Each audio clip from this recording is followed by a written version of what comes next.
Turbulence over the Ford government's island airport expansion. Community groups pushing back against the province's plan to expropriate part of a local park for the development. Good evening. If the province moves forward, about 1/3 of Little Norway Park could be taken over to make room for jets at Billy Bishop Airport. There is a growing number of people opposed to the plan, including a city councillor, arguing the fate of the city's waterfront is at stake. CTV's John Woodward has been looking into this story and joins us now from Toronto's waterfront with more. John. Yeah, Raheem, we're hearing a lot of concern from people here about this part of the city, and we're also learning more about the land the province has targeted. Those coming off the ferry from the Toronto Islands say it's a wonderful place to play. I just really like it because it's really peaceful and there's not a lot of cars, not a lot of noise. But news of the changes in store have some worried about the future. Leave it alone. Leave it alone? Why do you say that? Because it looks good. The province looking to expand Billy Bishop Airport, so it's moving to expropriate much of the Toronto Islands as well as the park by the entrance to the airport, Little Norway Park. The province's move to forcibly take Little Norway Park to expand the island airport is absolutely unacceptable. This local park is historic and it is at the heart of a community. Toronto City Councillor Osma Malik led a rally and a walk named for famed Toronto urban planner Jane Jacobs to showcase community opposition. We actually haven't seen a plan and we haven't seen any details about what that will mean. CTV News looked at the pieces of land specified in the Building Billy Bishop Airport bill before the legislature. It includes much of Toronto Islands, save for most settlements on Wards Island, and excludes Snake Island and parts of Snug Cove. The map also points to Little Norway Park, strips of land next to it, and a section of Bathurst Street that stretches north past Lakeshore Boulevard. The province has said it will only use about 1/3 of Little Norway Park and says the bill offers it flexibility as it assesses what is required. New York has 2 airports, Chicago has 2 airports. When we want to talk about attracting the biggest and best into Canada, into Toronto, which is the economic engine of this entire country, we need to do anything and everything possible. So Chicago and Toronto are very similar cities. Adil Nygaard used to live in Chicago. He said he supported the Chicago mayor's decision 23 years ago to go in the opposite direction, destroy its waterfront airport and replace it with a stunning urban park. I think that's probably the best thing he ever did as mayor. He wasn't a great mayor. That's the best thing he ever did as mayor. He had a flight out of Toronto in a few hours, saying taking the Up Express makes Pearson feel almost as convenient as nearby Billy Bishop Airport. So the provincial government intends to move ahead with or without the City of Toronto, but there's another government here to consider, and that's the federal government, the Liberals under Mark Carney, and we have not heard a definitive endorsement of this plan from them yet. We have heard from some elected MPs in the Toronto area, and they have some questions. Reporting live from the waterfront, I'm John Woodward. Raheem, back to you. Thank you, John. Premier Doug Ford received an honorary doctorate from a university in Michigan today. Maybe you're wondering, why is a Canadian politician here today delivering your commencement address? Ford spoke about his past business ties to the U.S. and working in Chicago as he received an honorary doctorate from Saginaw Valley State University. The honor comes as Ford has positioned himself as a strong opponent of American tariffs and a vocal critic of U.S. President Donald Trump. Hundreds of city staff are rolling up their sleeves this weekend in an effort to spruce up parks and other public spaces. It's part of the Keep Toronto Beautiful initiative, which the mayor says is particularly important this year because of the FIFA World Cup. Sweeping pavement and cleaning catch basins. 400 city staff are on the front lines this weekend, targeting public spaces which need some extra care. Sweeping and filling potholes and making sure the right-of-way is great for people to enjoy the summertime. That's one of our things. We also do sidewalk grinding too, so we want to make everything nice and safe. Mayor Olivia Chow is also pitching in, painting over a graffiti-filled lamppost at Stanley Park on King Street. This cleaning blitz is in addition to regular maintenance work, beautifying the city before millions of visitors arrive in Toronto. We have FIFA World Cup coming. We have to keep the city of Toronto clean and beautiful. A clean neighborhood isn't just about how it looks, it's about how it feels, a sense of calm, of safety, of belonging. During last year's inaugural campaign, more than 2,600 311 service requests were investigated, 1,000 tons of debris removed, and 20 kilometers of pavement markings repainted. This year, 8 locations have been selected and will be tackled from now until October. We've heard from residents year over year about what makes their parks the place that they want to be, that it's clean, that it's safe, that it's beautiful, and that is the commitment in this campaign. Residents can identify other locations that need attention by contacting 311 through the mobile app or online. Well, for those doing some spring cleaning today, it was a bit of a mixed bag in terms of dry and wet weather. Let's take a look at the satellite radar, and you can see that in certain parts of the GTA in southwestern Ontario, we are still dealing with some scattered showers. Winds 22 kilometers per hour in Toronto, slightly stronger south in Windsor. Temperatures right now 7 degrees in London, 6 in Owen Sound, and 9 degrees in Ottawa. At the islands right now, mostly cloudy conditions at 8 degrees, similar conditions at Pearson Airport. Tonight, our overnight low, yes, it is a cold one, right around the freezing mark. There is another frost advisory in effect. We've been seeing those recently. We're in for a beautiful day tomorrow. That's the good news. The not so great news is that there is some wet weather next week, and we're not in for any sort of significant warm-up. We'll have all those details coming up. Andrea. Thanks, Raheem. 2 Peel police vehicles were involved in a crash while responding to a weapons call in Mississauga this afternoon. It happened near Dundas and Mavis just after 3:30. Peel police say the cruisers collided during an emergency response to a weapons call in the area, and then one of the cruisers crashed into a third vehicle. No one was injured, and officers say they located the armed person who is now in custody. And Toronto police have issued a community safety notification about the release of a high-risk offender. 49-year-old William Charles Gibson was released from prison yesterday after serving a more than 4-year sentence for multiple offenses, including assault, caused bodily harm. Police say he has been deemed a high risk to reoffend violently and is not under any probation or supervision orders. Gibson is believed to be in the Toronto area. Toronto police are looking for help to identify a vehicle in a suspected hate-motivated assault. They are trying to find this blue SUV seen driving along a street in the Bathurst and Lawrence area on Thursday. According to investigators, someone in the vehicle discharged a replica firearm described as an Orbeez-type gun at visibly identifiable members of the Jewish community. Police say there were 3 victims and they sustained minor injuries. You can contact the Hate Crime Unit or Crime Stoppers with information. A 42-year-old man is dead after his vehicle crashed into a tree in Scarborough yesterday evening. This was the scene at McCowan and McNichol Avenue around 7:30. Police say a Honda left the roadway and struck a tree. The driver was pronounced dead in hospital. It's unclear what led to the crash, and anyone with information is asked to get in touch with investigators. Staying in Scarborough, a man is fighting for his life in hospital after a 2-vehicle crash last night. It happened on Lawrence, just east of Markham Road before 11:30. Police say a Toyota Camry collided with a Lexus that was turning into a plaza. The 36-year-old man driving the Lexus was ejected from the vehicle and suffered life-threatening injuries. The 18-year-old man driving the Camry suffered serious injuries. And a pedestrian is in hospital after being hit by a vehicle in the West End last night. The collision happened near Weston Road and Jane Street around 9. Police say a man in his 50s was taken to hospital with serious injuries. The driver remained at the scene. There's no word yet if charges will be laid. Shock and anguish has gripped a community in Calgary, where a father has been charged with the murder of his 2 children after their bodies were found in a vehicle. A publication ban prevents us from identifying the victims or suspect, and the CTV's Kevin Green reports the mother called her children hours before the discovery, but it was too late. Barely able to stand, the children's mother was helped into St. Michael Eritrean Orthodox Church. Her 2 children were found dead Thursday morning inside an SUV on 14th Street Northwest. Police say they were killed around midnight Wednesday. A 37-year-old man has now been charged. We have charged the children's father with the 2 counts of first-degree murder.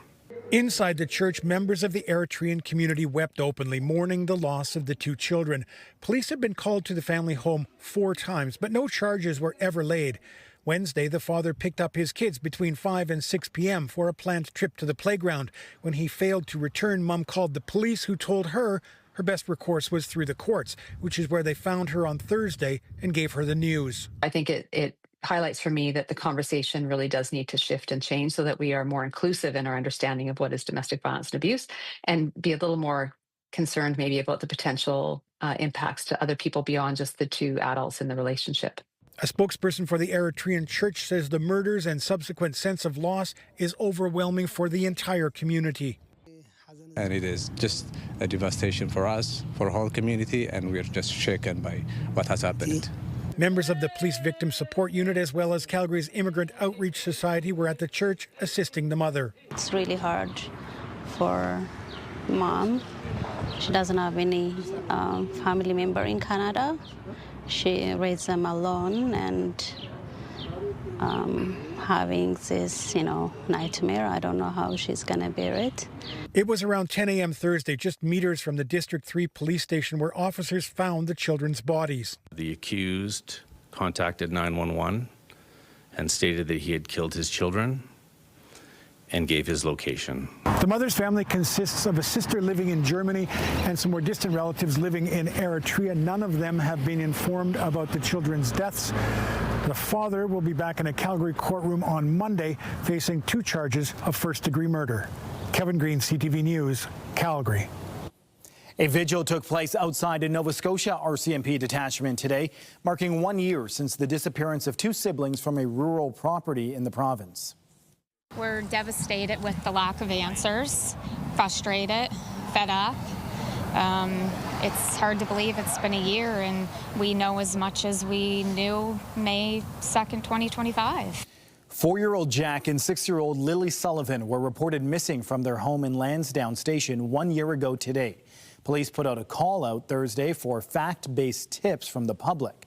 They said rumors or theories just hinder the effort to find the missing children and make extra work for investigators who look into every tip they receive. The RCMP and Elections Alberta are investigating how a list of voters ended up on a separatist group's website. This comes as advocates looking to split from Canada face a deadline to gather signatures, advancing a referendum on the issue. We have reason to believe you are using that list. On Thursday morning, Elections Alberta said information relating to 2.9 million voters had ended up on the website of a group called the Centurion Project without authorization. Officials say the data had been legally provided to the Republican Party of Alberta. A judge ordered the list taken down. The Centurion Project said volunteers gathering petition support were able to use the data to find people they knew, and it's no longer posted. Alberta's Privacy Commissioner is calling on the province to change privacy laws to include political parties. Premier Danielle Smith says she's waiting for the results of RCMP and Elections Alberta investigations before committing to that step. Prime Minister Mark Carney is headed to Armenia, where he's set to attend a gathering that brings together leaders from both EU and non-EU countries. This is the first time a Canadian Prime Minister has been invited to the forum. CTV's Graham Richardson is traveling with the PM. Prime Minister Mark Carney's vigorous and intense foreign travel continues today. When he goes to Armenia, this will be the 21st country he's visited in a little over a year as Prime Minister. The Canadians say with good reason. It's important to expand relationships between Canada and countries in and around the EU and those that are members of the EU. Mr. Carney will be meeting with Ukrainian President Volodymyr Zelensky, also with leaders from Spain and from Italy. Obviously, security will be top of mind, both because of the Russia-Ukraine conflict and what has gone on in Iran. Also, trade. Just yesterday, U.S. President Donald Trump threatened 25% tariffs on European cars coming into America, he says, because the EU is not living up to its deal with the Americans. Mr. Carney, of course, famously talked about the rupture in the world, the turnaway of the Americans. That will loom large here again in this meeting with European leaders. This is the first time any Canadian Prime Minister has been invited to this meeting. And whether it's trade or security or what's going on in Iran, all of it will be front and center, with Prime Minister Carney an invited guest of the European political community. Graham Richardson, CTV News, Ottawa. Meanwhile, Canada's international trade minister says Ottawa is looking to sign 3 major trade deals before the end of the year. Maninder Sidhu shared that thought with the Canadian press, saying the government has teams of negotiators in different parts of the world almost every week. He said a team was in Brazil this past week looking to secure a deal with the South American Mercosur bloc. He also said he hopes to see deals reached by year's end with India and the Association of Southeast Asian Nations. While trade deals are reshaping the global economy, countries are also dealing with the uncertainties surrounding the U.S.-Iran conflict and its impact on energy markets. Speaking in Florida last night, U.S. President Donald Trump said he may not seek any kind of deal with Tehran. I'm so busy with the Iranians trying to make a good deal, and we're not going to let that happen. But they've got to make a bad deal. But if they make a deal at all, because frankly, maybe we're better off not making a deal at all. Do you want to know the truth? Because we can't let this thing go on. A senior Iranian official told Reuters that Trump has so far rejected a deal that would reopen the Strait of Hormuz. If the U.S. ends its blockade on Iranian ports, it would also leave talks on Iran's nuclear program for later. The U.S. president is facing domestic pressure over soaring gas prices, but he said he won't allow Iran to develop a nuclear weapon. Iran says its program is peaceful.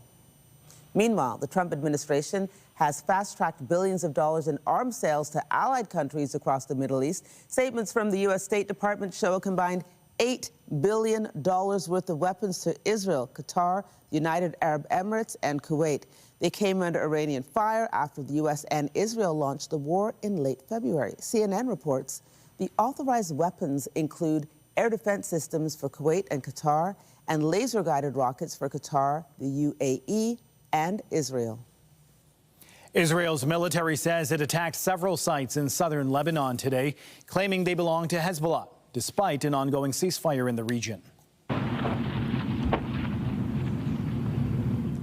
Footage from the Israeli military shows explosions in several areas. Hundreds of thousands of residents have been forced out of their homes as a result of the incursion into southern Lebanon since March.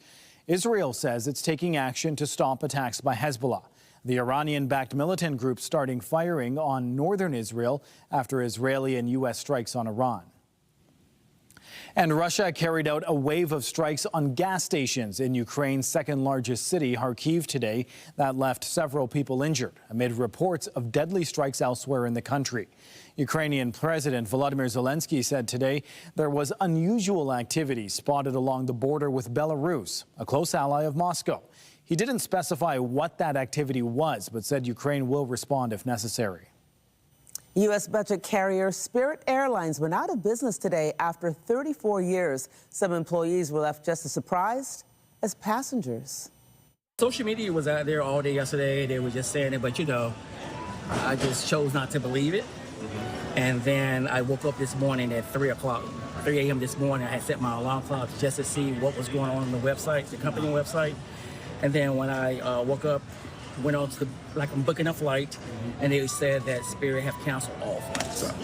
This is the airline industry's first casualty linked to the Iran war, which has doubled jet fuel prices. U.S. President Donald Trump proposed offering $500 million to save Spirit, despite opposition from some of his advisors and Republicans in Congress. In the end, this was a creditor issue. Again, they have the final say of whether they want to do a deal with the government. But also from the government's perspective, we oftentimes don't have $500 million laying around in a spare account that we can put into a bailout of an airline. So there was creative thinking on how it could happen. Those two things never materialized. There was a significant effort by President Trump and the administration to make it happen. But in the end, a deal couldn't be reached, and so here we are today. Transportation Secretary Sean Duffy also said the Biden administration forced Spirit into financial difficulties by rejecting a proposed merger with JetBlue in 2023. Other airlines have offered price-capped fares to travelers with Spirit bookings for a limited time. Heading into the weekend, Canada's Transport Minister pledged a new push to strengthen air passenger rights with changes to the Canadian Transportation Agency. We will eliminate the backlog, and rebuild travelers' trust by bringing greater clarity and transparency to our passenger rights regime and by introducing stronger penalties. Canadians deserve an air passenger protection system that is clear, comprehensive, and enforceable. The backlogs of complaints against Canadian Airlines is at a record high, nearing 100,000.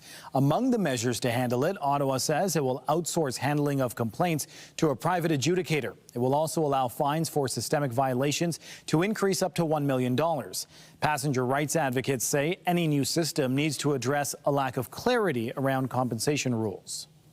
There are some changes to transit service to keep in mind this weekend. Today only, there are no Line 1 trains running between Finch and Shepherd Young stations. Crews are carrying out planned track work and shuttle buses are operating. Regular subway service resumes tomorrow at 8 a.m. Well, critical track work is also taking place on the GO Train's Barrie line. Passengers will have to settle for a replacement bus today and tomorrow, with those routes going as far south as Highway 407 station. Trains run again Monday, but with some adjustments to departure times and speeds.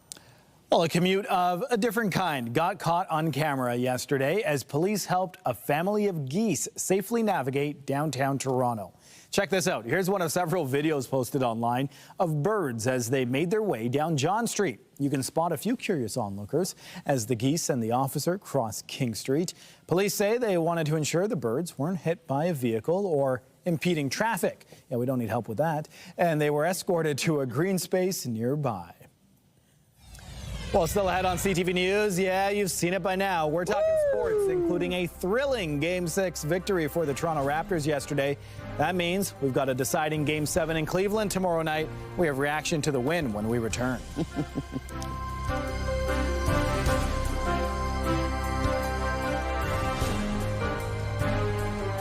When you see it happen, send it to CTV News. Text 10400 from your screen to ours. Text 10400. Despite colder temperatures out there, a sure sign of spring has sprung in our city with cherry blossoms reaching peak bloom.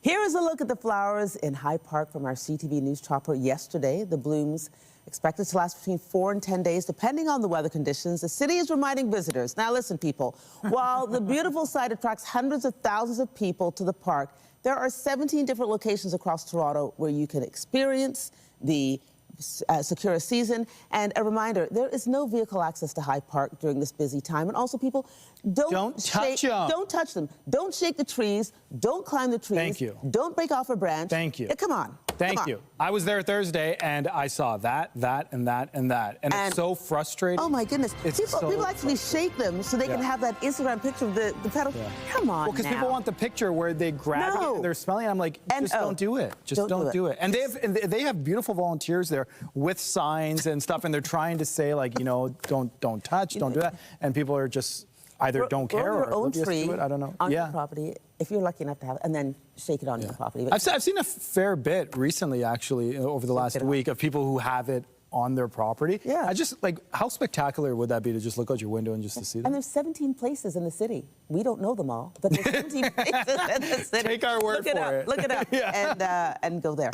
There you go, yeah. Well, that's our rant for now, everybody. More tomorrow. That's right. Let's talk weather, shall we? Temperatures right now in the city of Toronto, 7 degrees. So if you are checking out those cherry blossoms at one of those 17 locations, you'll want to bundle up because it is a cool evening, no doubt about that. Here is your evening at a glance. There is still a 40% chance of showers this evening, but then conditions should clear, but also coming with that are cooler temperatures. Just 3 degrees by 11 p.m. Our overnight low, 0, right around the freezing mark. I mentioned this earlier that we are still under a frost advisory, and so are our friends in Niagara Falls, London, Chatham-Kent, Peterborough, Kingston. Yes.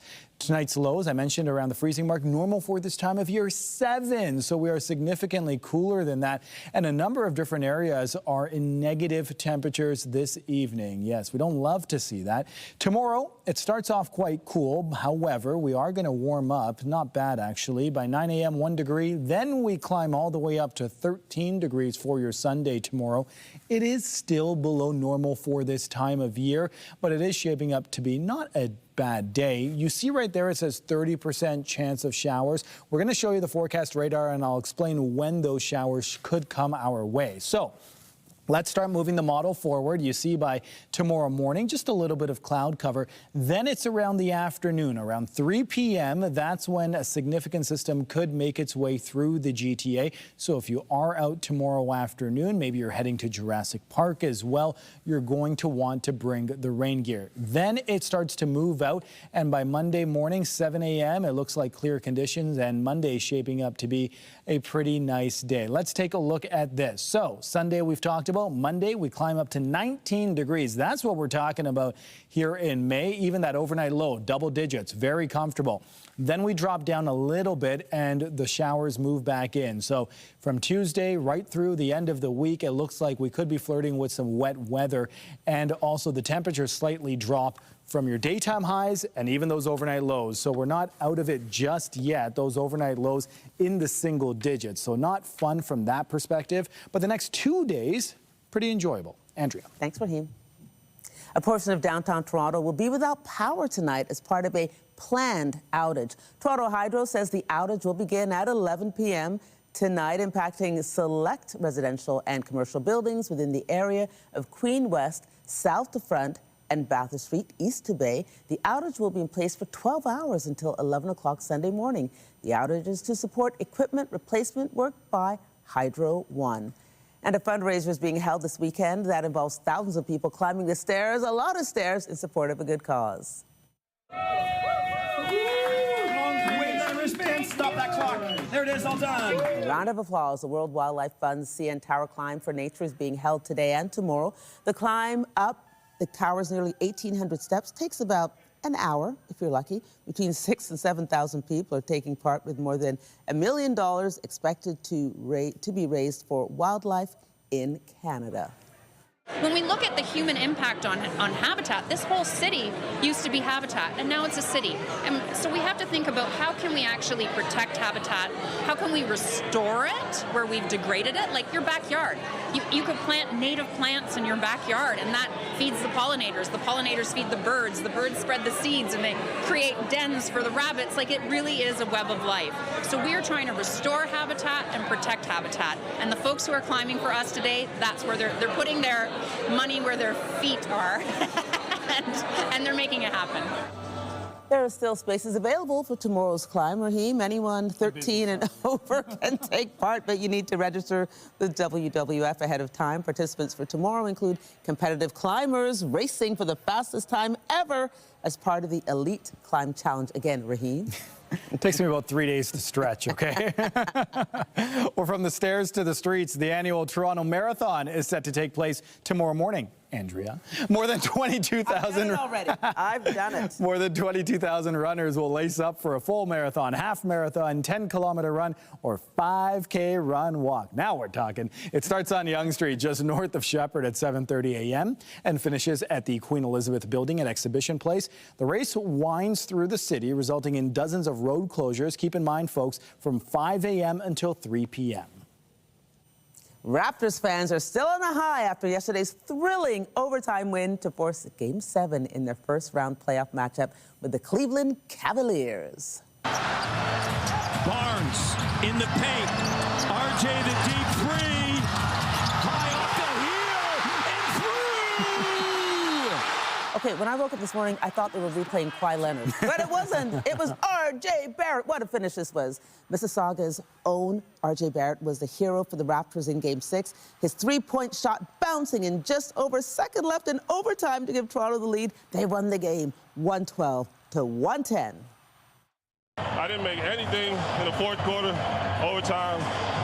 I was playing bad, but my teammates trusted me, man. I told Scott right before the shot, I said, if you got nothing, I got you. And, he found me, and thank God I was able to make that shot.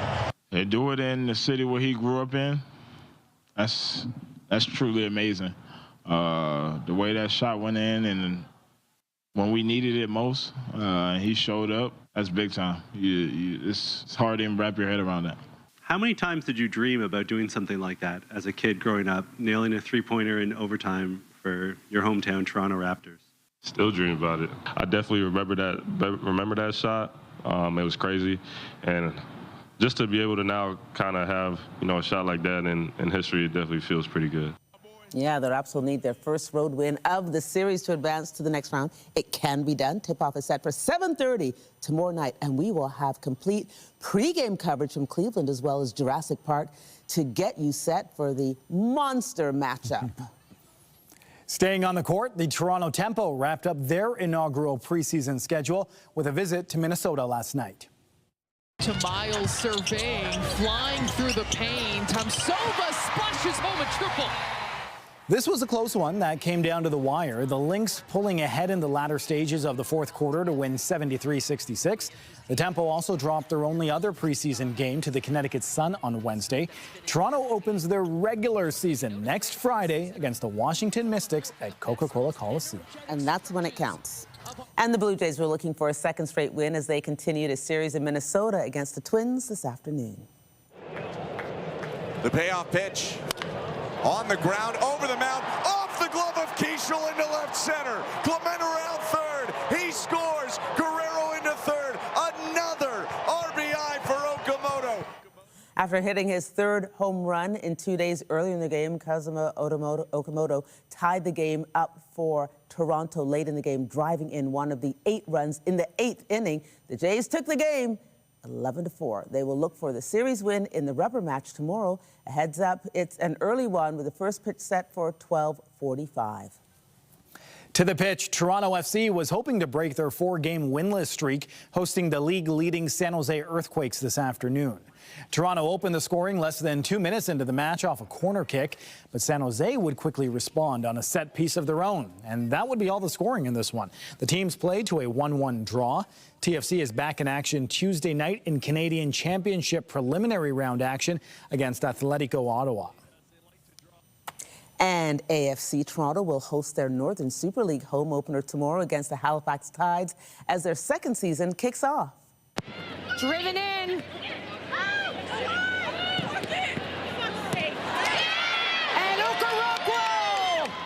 If at first you don't succeed, keep kicking. The team is coming off a 3-2 road win in their season opener against the defending champion Vancouver Rise in a rematch of last season's title game. Kickoff tomorrow is set for noon at BMO Field.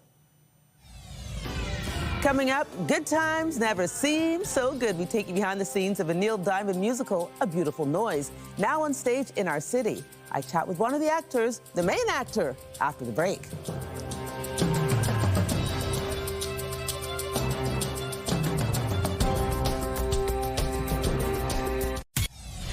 We actually haven't seen a plan, and we haven't seen any details about what that will mean. Updating our top stories, a rally was held in Little Norway Park today, where residents spoke out against provincial plans to expropriate the park, along with much of the Toronto Islands. It's part of the Ford government's push to expand Billy Bishop Airport so it can handle jets. The province has said it will only use about a third of Little Norway Park. Sweeping and filling potholes and making sure the right-of-way is great for people to enjoy the summertime.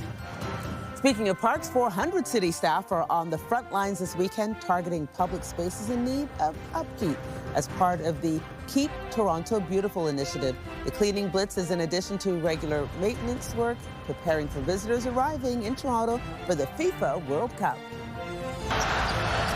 Barnes in the paint. RJ the deep three.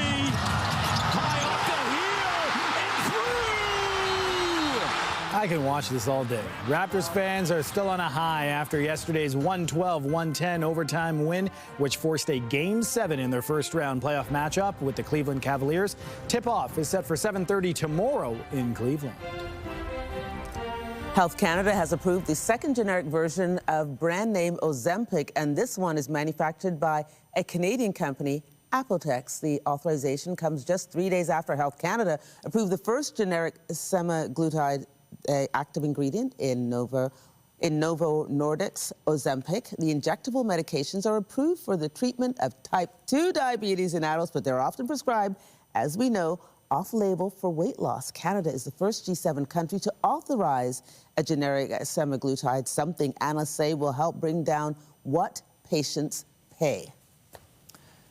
American singer-songwriter Neil Diamond has penned many popular hits, including Forever in Blue Jeans and Sweet Caroline. Bum, bum. bum, bum. Now those songs and his life story have landed on the Toronto stage in the autobiographical play A Beautiful Noise, the Neil Diamond musical. And I recently caught up with the man who plays younger Neil Diamond.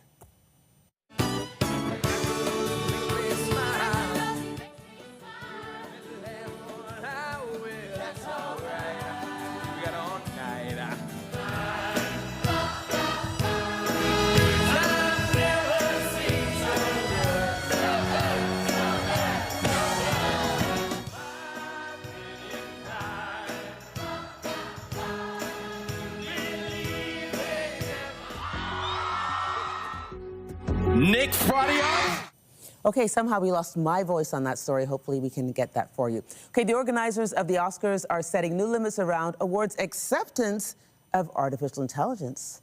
The Academy of Motion Picture Arts and Sciences updated its rules and regulations on Friday. They now specify that only roles performed by humans will be eligible for acting nominations. Screenplays must also be written by humans in order to be eligible for writing awards. The Academy also reserves the right to request additional information about the nature of AI use and human authorship. The 99th Academy Awards is set to take place on March 14th, 2027. Well, there's only one movie really anybody's talking about this week, although there are others to talk about, but I'm going to be like a lemming and follow everybody else. Richard Krause joins us now. Richard, The Devil Wears Prada 2. This is the one that everyone's been talking about, so it would be remiss of me not to. You've seen it. Is it as good as the first, better than the first? Because I know there's some controversy about one of the Asian actors in the film. Take it away. Well, I would say that it probably should have been called The Devil Still Wears Prada, because it is kind of structured in the same way that the first movie was. And it's lovely to see Anne Hathaway and Meryl Streep and Emily Blunt and Stanley Tucci back together again. Those actors are inhabiting these roles that they created 20 years ago, and they fit together like puzzle pieces. It's really kind of lovely to see all that come together in that way. The story is a little different, though. So you have Anne Hathaway's character coming back to Runway magazine to assist Miranda Priestley, played by Meryl Streep, as the editor-in-chief of the magazine, through a little PR crisis that she's having.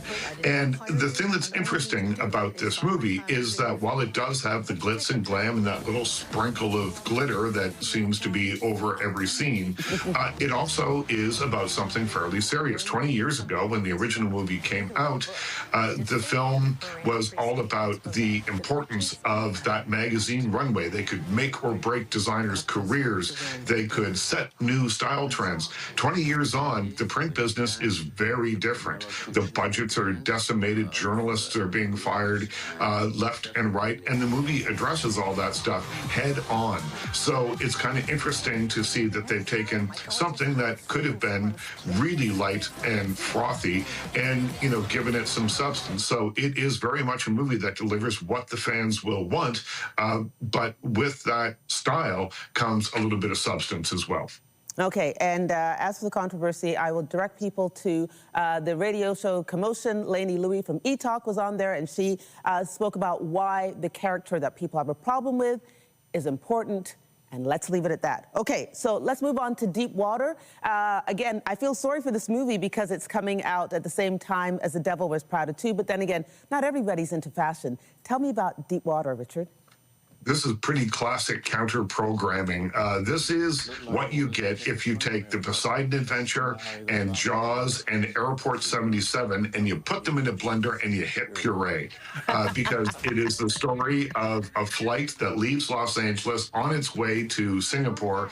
It goes down over the ocean, luckily lands on coral reef so it doesn't sink completely to the bottom of the ocean. There are some survivors, but to get to safety, they have to navigate shark-infested waters. So you've got an airplane crash, which is pretty effectively done. You've got big old sharks that seem to be really, really hungry for humans, and not much else, though, quite frankly. You know, you don't really have characters that you can hang on to, characters that you care about. And in fact, I found myself kind of rooting for the sharks because the more characters they ate, the shorter this movie was going to be. Okay, let's go from sharks to orangutans. This is every year Disney releases a nature documentary, and this is the latest one, narrated by Josh Gad. It's a documentary about a young orangutan that is going to leave and sort of go out on its first steps as an independent creature. And it is just lovely to look at. I mean, these documentaries are all beautifully shot, and they are kind of entertaining for all members of the family, particularly if you're an animal lover. But all members of the family will get something out of this. It's educational, but it's also, you know, kind of got a real sweetness to it as well. It's called Orangutan, and it's on Disney Plus right now. Okay, so tonight, 11:30. I know a lot of people have money problems these days. There's a show called Margot's Got Money Troubles. Maybe Richard will tell us if it's something we should watch or just make us depressed. See you at 11:30, Richard. See you then.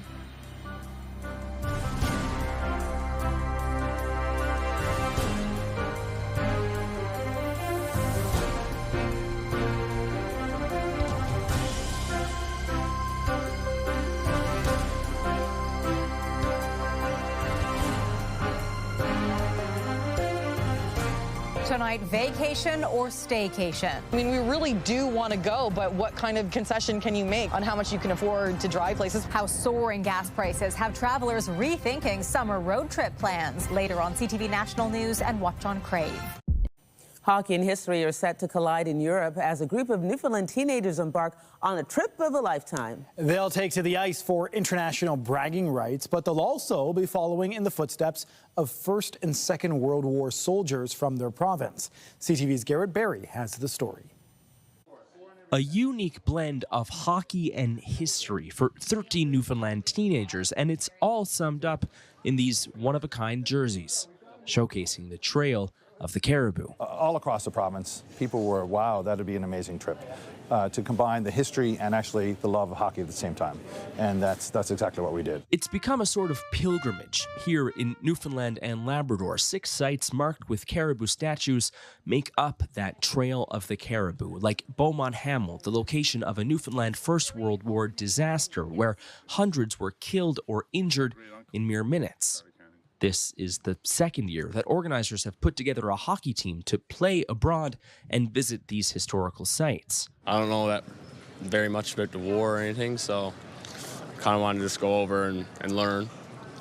But I also wanted to go play hockey, obviously, but I did want to go over and go around with my dad because he's right into it. Some parents and even siblings are accompanying the young men. I'm really excited for it, and it's going to be a great time. Each of the players making the trip has brought with them a keepsake to leave as a gift for a fallen Newfoundland soldier at Beaumont Hamel. I made sure to bring a little gift for him so I could put on his headstone for him to have a little piece of Newfoundland always with him.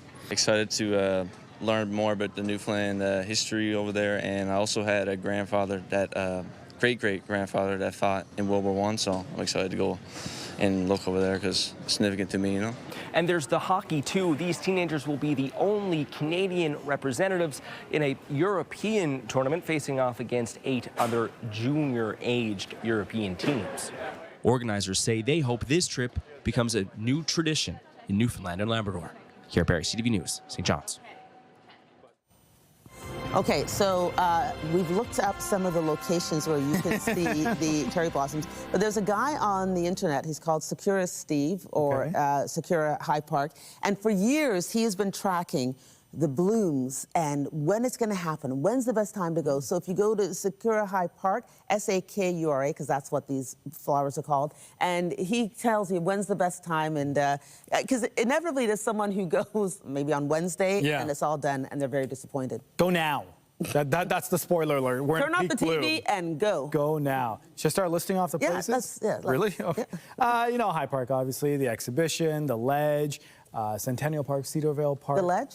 The Ledge, yeah. Legislature? Yes. Okay. Yes. Sorry, is that inside baseball? When I knocked that down? Sorry, I apologize, yeah. Lots of places. You can find them. Let's talk about weather, shall we? Tomorrow, if you're heading... places.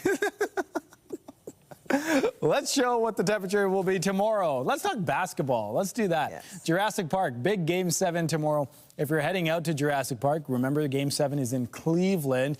Bring your rain gear because when tip-off is at 7:30, there could be some showers. Then conditions should clear after that, but we're going to remain in double digits. Here is your satellite radar right now. There are potentially still a few scattered showers, but the bulk of the system is passing. Temperatures right now, 7 degrees in Toronto. Here's a look at your 7-day forecast. Sunday, 13 degrees is your high. Beautiful day on Monday, 19 degrees. Then those overnight lows get below seasonal for all of the week, actually, and we're dealing with some wet weather as well. But it does seem like we stay in that double-digit temperature. Andrea. Okay, still not warm enough. Be sure to join us tonight at 11 with CTV National News with Heather Butts, followed by our next local newscast at 11:30. And we'll have your Neil Diamond piece there as well. We'll have that Neil Diamond piece. We're having technical difficulties. In the meantime, our coverage continues anytime on CP24 and online at ctvnewstoronto.ca. For all the hardworking people in front of and behind the camera at CTV News, thank you for watching. Have a good night. I'm Andrea Case. And I'm Neil Diamond. Take care. Good night.